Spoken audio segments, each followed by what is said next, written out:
El segundo trimestre de 2022 ha llegado a su fin. De hecho, ya nos encontramos a mitad casi del tercer trimestre de este año. Así que vamos a hacer en este video un repaso de lo más relevante post reportes trimestrales. Comencemos.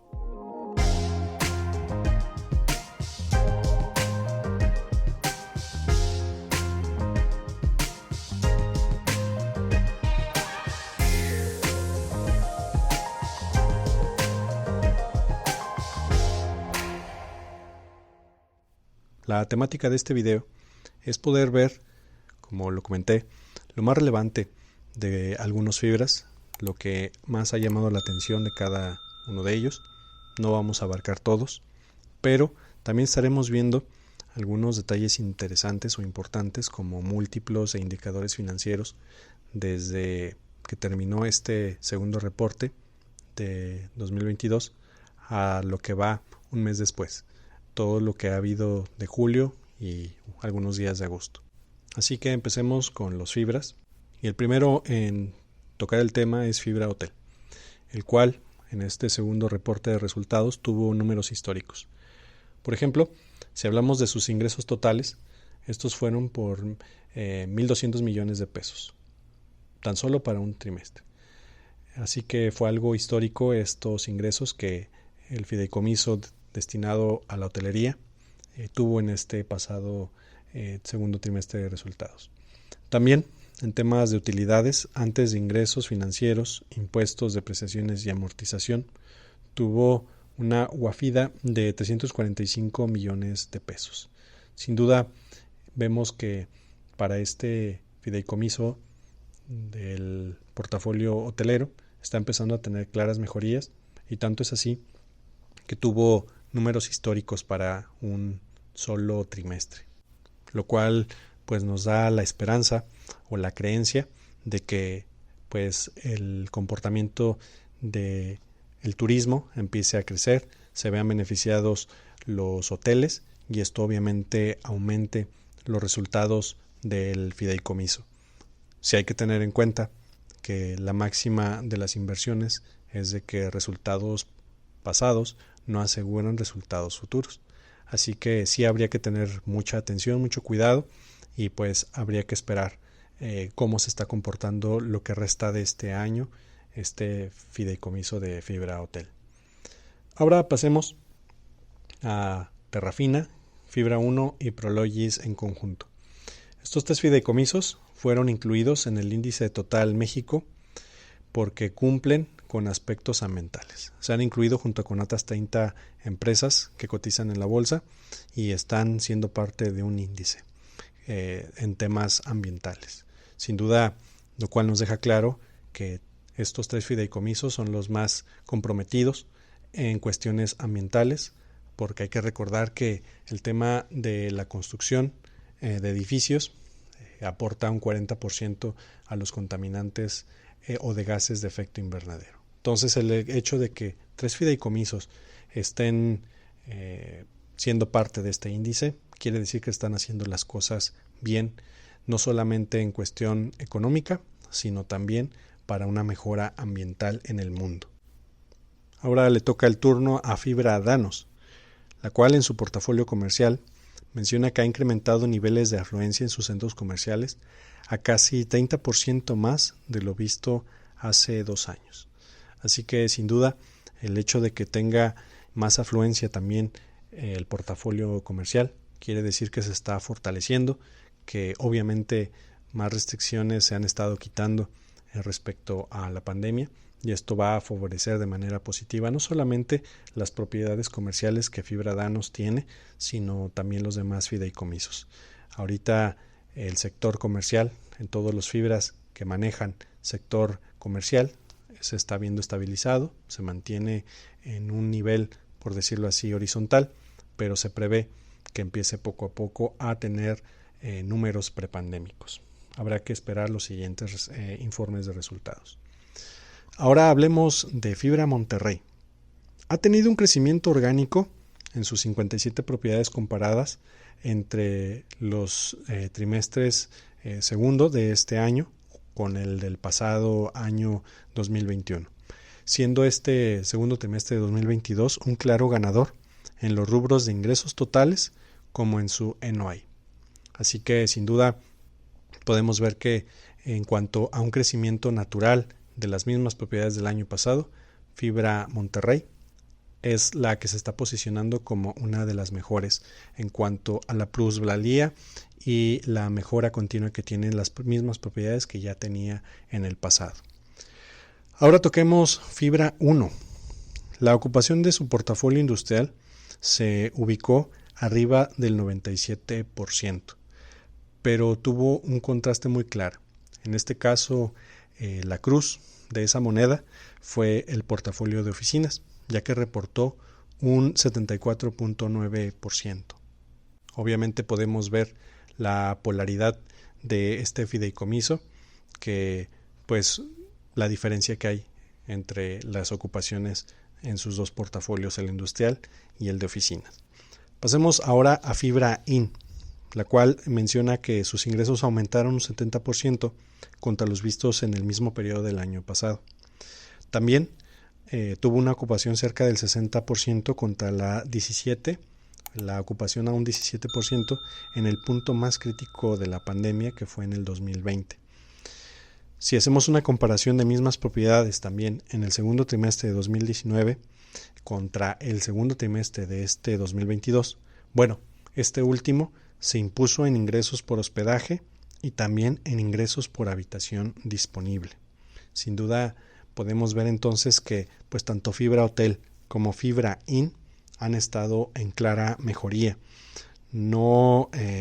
Fibra Inn no tanto como Fibra Hotel, que tuvo números históricos, pero sí en ingresos positivos. Esto sin duda pues va a inferir de manera positiva en los resultados a futuro, y pues habrá que ver cuáles son las siguientes noticias que este fideicomiso del ramo hotelero nos viene a dar a futuro. Pasemos con el siguiente fideicomiso, en este caso es Fibra Shop, el cual menciona que alcanzó un NOI superior al visto incluso en el 2019. Por ejemplo, su NOI para este segundo trimestre de 2022 fue de 294.67 millones contra los 289.120 que reportó en el 2019. Sin duda, también vemos aquí que nuevamente el portafolio comercial se está empezando a fortalecer con el paso de los meses. Por otro lado, Fibra Macquarie, Fibra MQ, reportó en su portafolio industrial una ocupación histórica de 97% contra un 96.8% que tuvo este mismo portafolio industrial pero del 2019. Así que sin duda en Fibra Macquarie están muy contentos y complacidos de que este segundo trimestre sigan viendo que el portafolio industrial se está manteniendo sólido en su portafolio. Ahora pasemos a hablar de Fibra Educa. En su reporte de resultados me llamó la atención que uno de los párrafos mencionaba que para los inversionistas que mantienen sus certificados desde la fecha de colocación en el mercado bursátil, que fue en junio de 2018, hasta el cierre del pasado segundo trimestre de 2022, los certificados de Fibra Educa han obtenido un rendimiento de 232%. Sin duda es una cosa impresionante. Pero pues si quieres saber más sobre este certificado de Fibra Educa, pues te invito a que visites ese video. Ahora hablemos de Fibra CFE. Recientemente en su reporte de resultados podemos ver que está teniendo un rendimiento superior a lo del mercado de fibras, con un rendimiento de 12.2%. Esto sin duda se vuelve muy atractivo sobre los demás fibras que incluso están destinados 100% al portafolio industrial. Bueno, esto es lo más sobresaliente de algunos fideicomisos que quise yo enmarcar. Lo que más llamó la atención en este segundo trimestre de 2022. Si estás interesado en seguir viendo un poco más de un tema en específico, pues aquí te dejo los videos para cada uno de los reportes de estos fibras. Ahora hablemos sobre el reporte ESG que Amefibra ha publicado, y me gustaría iniciar con algo que seguramente tú ya conoces, pero para quien a lo mejor es nuevo en este tema de los fibras, sepa. AMEFibra es la Asociación Mexicana de Fibras Inmobiliarias y está conformada por 15 miembros dentro de los sectores comerciales, industrial, hotelero y de oficinas. AMEFibra se puede decir que es la voz que representa al sector en México de los fibras y promueve su crecimiento íntegro mediante muy buenos objetivos, que es comunicar al público inversionista, o crear un frente común ante las instituciones financieras, etc. En este informe ESG podemos ver quién conforma este organismo y entre los nombres que destacan hay uno en especial que es Mikel Arriola, que forma parte o presidente de la Liga MX de fútbol. A mí me llamó la atención que estuviera Mikel Arriola como miembro de esta Asociación Mexicana de Fibras y estuve investigando un poco y al menos lo que encontré es de que obviamente, pues como le acabo de comentar, aparte de ser el presidente de la Liga MX de fútbol, bueno, cuenta con una maestría en Derecho y también otra más, una máster en Políticas Públicas y de Administración. Se menciona que entre su currículum cuenta con una amplia trayectoria en el sector gubernamental. Ha estado, por ejemplo, en temas de Banrural, en Financiera Rural, incluso en Hacienda, la COFEPRIS e incluso el mismo sistema de salud que tenemos aquí en México, que es el IMSS. De hecho, se menciona que fue candidato a la jefatura de gobierno de la Ciudad de México y quienes sean de este canal suscriptores en la Ciudad de México tal vez lo sepan. Era algo que voy conociendo. Pero llama la atención que Mikel Arriola sea parte de esta asociación de fibras. Entonces, pues es algo interesante, seguramente por el amplio conocimiento, la trayectoria que tiene en el sector gubernamental. Tema también interesante en este reporte es que todos los fibras asociados suman un total de 1.934 propiedades distribuido en 6 sectores. Todas estas propiedades suman un área bruta rentable de 26.9 millones de metros cuadrados y se distribuyen de la siguiente manera.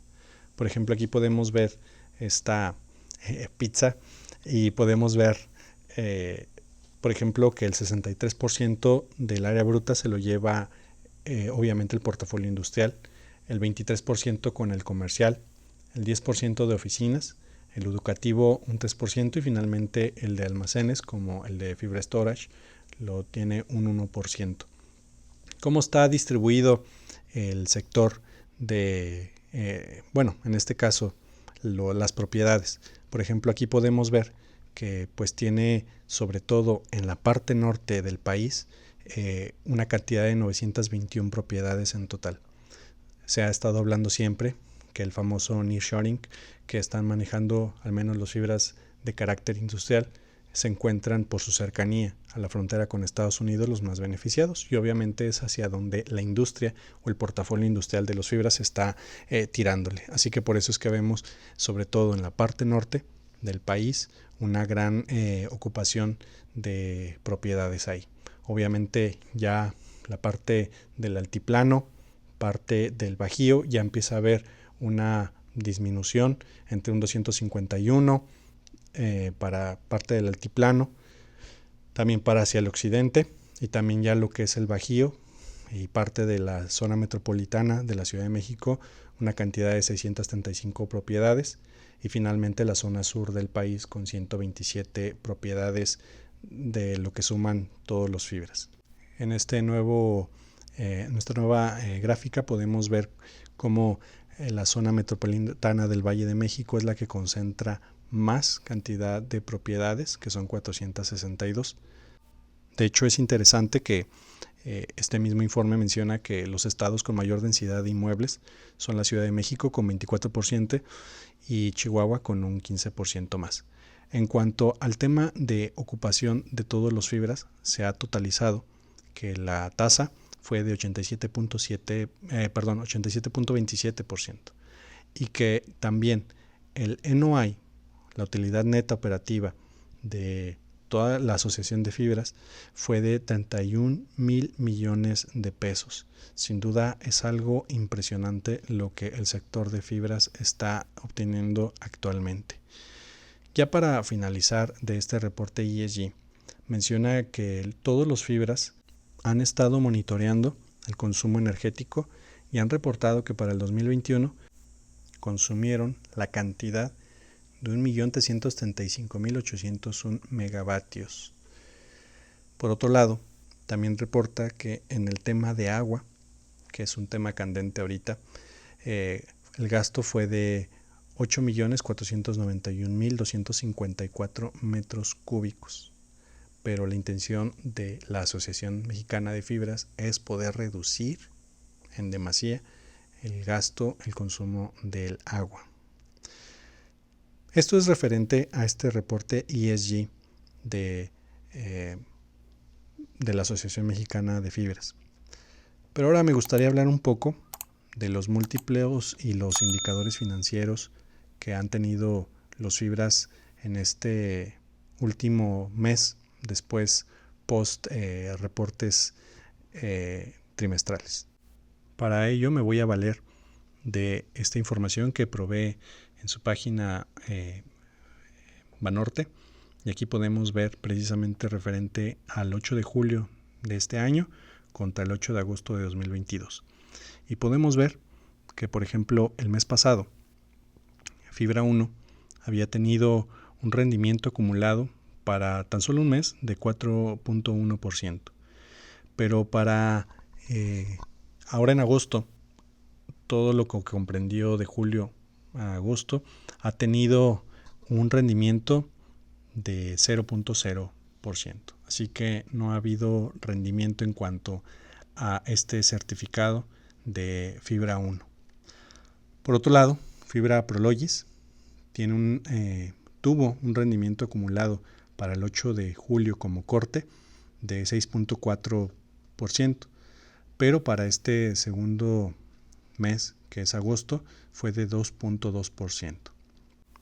Si podemos ver los demás fideicomisos comparados con julio y agosto, podemos ver que para el 8 de agosto los fibras se habían visto desfavorecidos.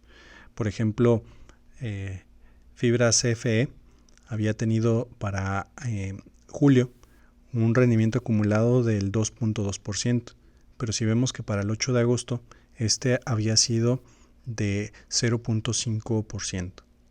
Por otro lado, podemos ver que el de Terrafina había bajado en julio 5.2%, pero para este 8 de agosto se había medio recuperado cuando tuvo 1.3%.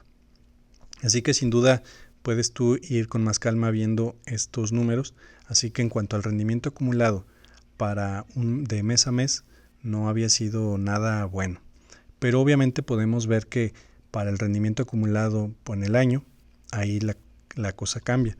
Por ejemplo, si vemos el de la Comisión Federal, nuevamente está en 1.2% al año, pero el de Fibra Hotel está en 42.9% para el mes de agosto, siendo que para el 8 de julio este era de 37.2%. Y ahora si nos vamos en general al rendimiento por distribución de los últimos 12 meses, podemos ver que el promedio de todos los fibras había sido un promedio de 5.8% para julio, y para este mes de agosto de igual manera se había mantenido en la misma posición. Y bueno, pues esto es lo que podemos ver en estos múltiplos que los analistas de Banorte pudieron proveer para este último día del 8 de agosto. Aquí te dejo las comparativas, las puedes tú checar con más calma. Y pues es lo más relevante post reportes trimestrales. Me gustaría saber tu opinión de todo esto que analizamos, cuál es el fibra que te dejó un buen sabor de boca, te haya agradado ver en este ranking que sin orden de importancia se expuso. Y pues bueno, me gustaría leerte en los comentarios y pues nos vemos en un siguiente video. Muchas gracias por llegar hasta acá.